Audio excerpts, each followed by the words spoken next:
sit down. Hello folks, Colin here, Festa 67's Workshop. Welcome to issue 56 of Legends of Ferrari F1, the die-cast 1/24 scale car collection from our good old friends over at DeAgostini.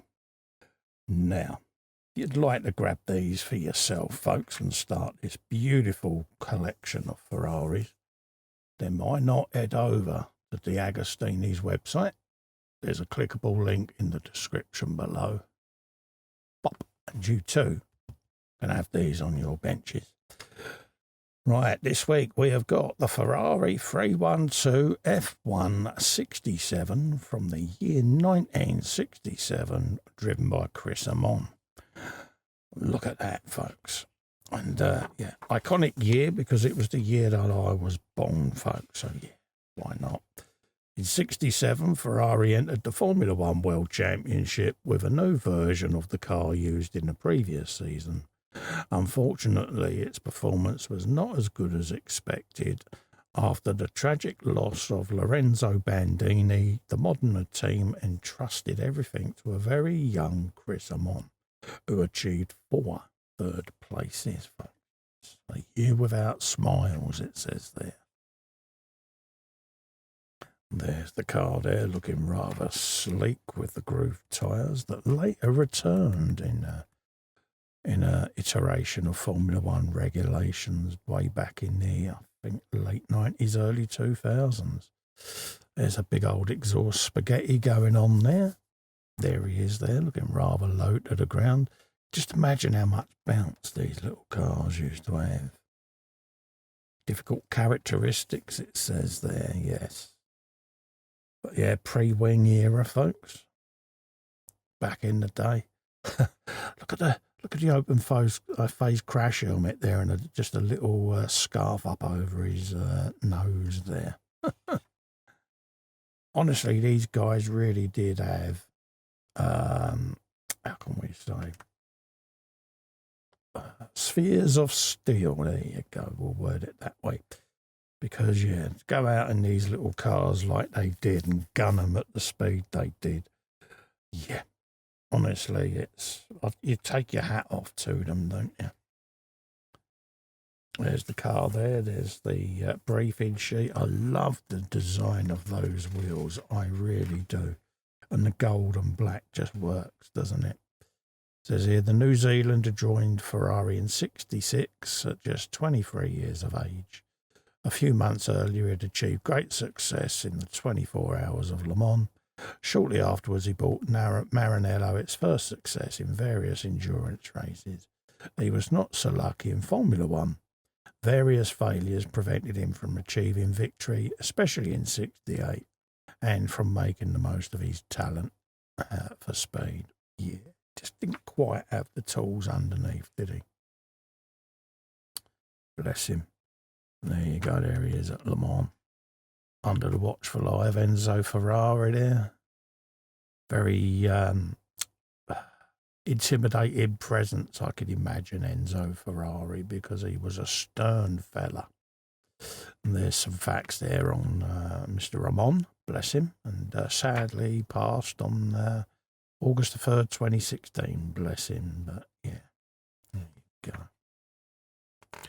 There's profile there. This is Franco Alini. It says there, born in Mantua in 1925.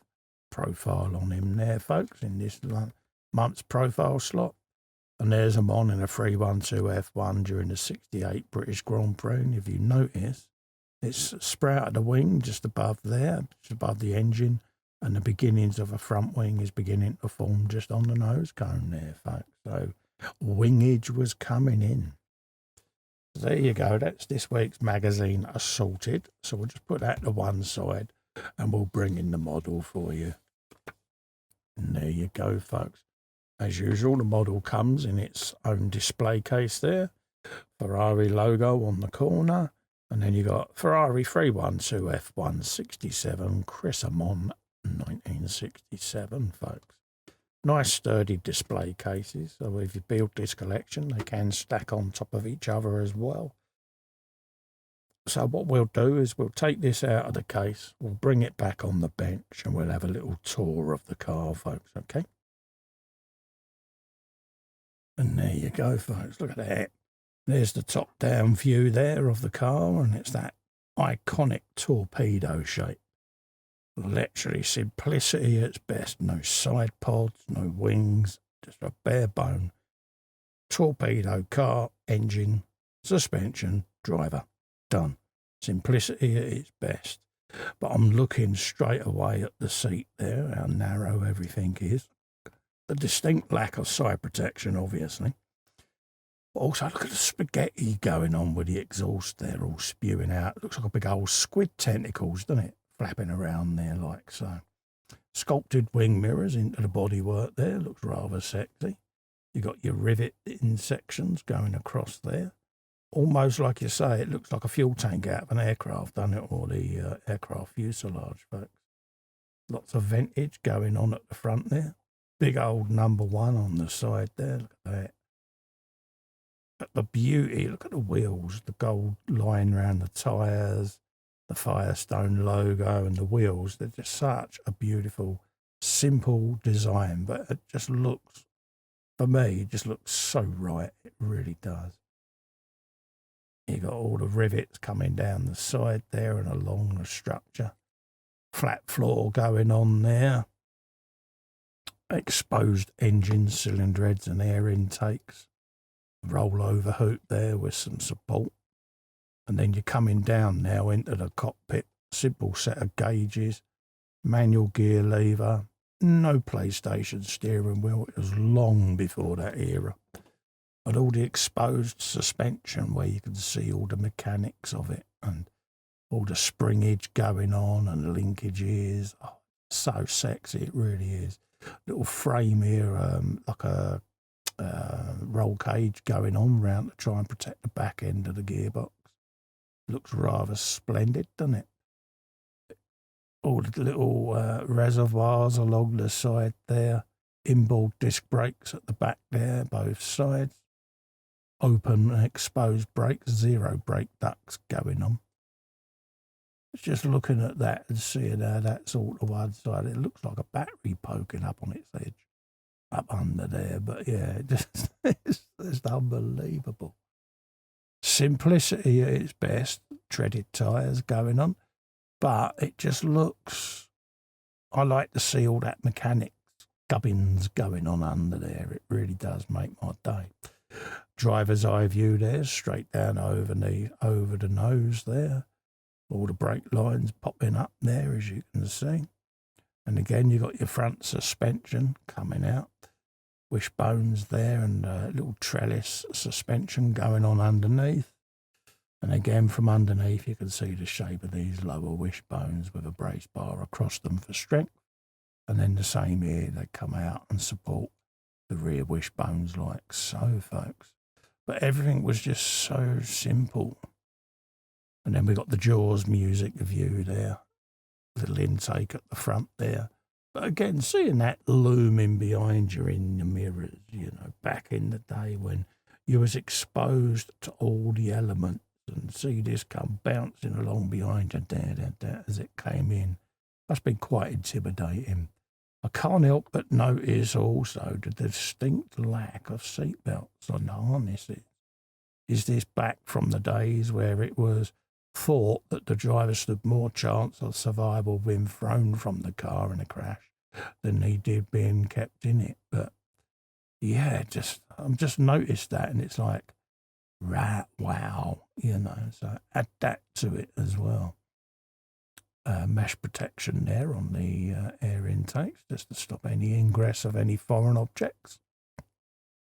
But I'm looking at this, and the simplicity of the design is, for me, what makes it so beautiful, to be quite honest with you. It's just cars from a bygone era. Probably modern enthusiasts would look at them and see them as a bit of a dinosaur, but I see beauty in the purity of the design, if I'm honest, and sometimes less is more, and it's That beautiful Ferrari red, folks, is iconic, isn't it? Let's be honest. A beautiful, beautiful example there, again, of another beautiful, beautiful Ferrari. So we'll just rest that safely on the bench for you, folks.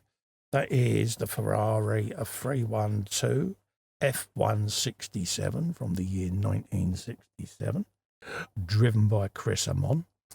So if you'd like to grab these for yourself and have these in your collection, folks, head over to the DeAgostini website. There's a clickable link in the description below. And you too can have these on your benches, folks. In the meantime, to help me out, if you could just click Little Fester and subscribe to the YouTube channel. It's free and it really helps me grow the channel, keeps it alive. Ring the bell whilst you're there and select all. That way you'll get notified of upcoming future content. In the meantime, thank you so much for coming in and keeping me company. Stay safe and well. I look forward to seeing you next time. Bye-bye for now.